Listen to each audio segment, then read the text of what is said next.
இப்பொழுது நான் என் நண்பர்களும் ரயில்வே அதிகாரிகளும் மண்டபத்திலிருந்து பாம்பன் வரை 100 ஆண்டு கட்ட பாம்பன் பாலத்தில் ரயில் கணக்கு கொஞ்ச நேரம் வரும் வழியில் நான் கண்ட காட்சியால் என்னை பரவசப்படுத்தி நாங்கள் மண்டபத்தில் ரயிலை பாம்பன் பாலத்தில் நுழைந்தவுடன் ஒரு ஓசை அல்ல பல ஓசைகள் ஒன்றாக சங்கமித்து ஒரு இனிமையான வெற்றிடம் காதுகளில் விங்காரம் ரயிலில் நாங்கள் 3 ஆண்டு என்ற பாலத்தில் ரயில் கீழே ஆக்கிரமித்து கடல் மேலே அருமையான தெளிவான வானம் பல புயல்களுக்கு சூறாவளிகளை கண்ட இந்த ராமேஸ்வரம் கடல் இன்றைக்கு நாங்கள் வரும்போது மட்டும் ஒரு அருமையான தென்னை காட்சியை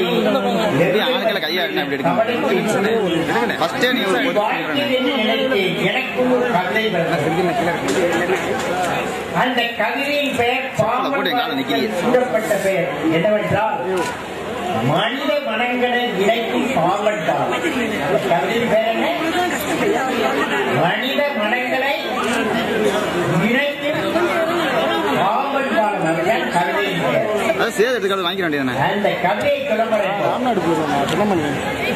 சொன்னீங்களா? என்னோட கேள்வி சொன்னீங்களா?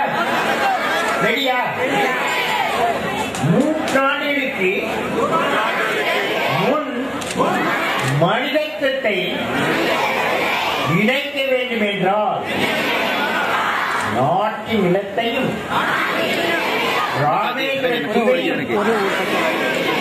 இணைக்க வேண்டும் என்ற லட்சியம் பிறந்தது.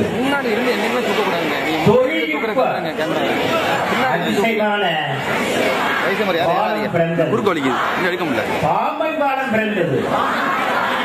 பல்வேறு நாடுகள் பல்வேறு மதங்கள் மக்களை இணைத்து ராமேஸ்வரம் ஒரு புனித பயணத்திற்கு ஆர்ப்பரித்து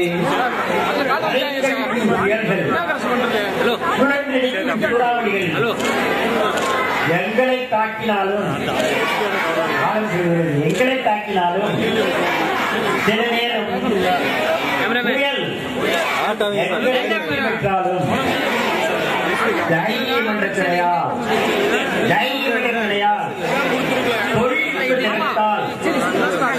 தென்னக ரயில்வே பணியால் ராமேஸ்வரம் பாம்பன் ராமேஸ்வர மக்களின் தீரத்தால்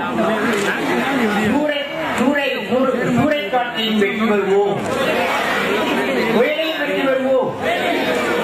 மக்களையும்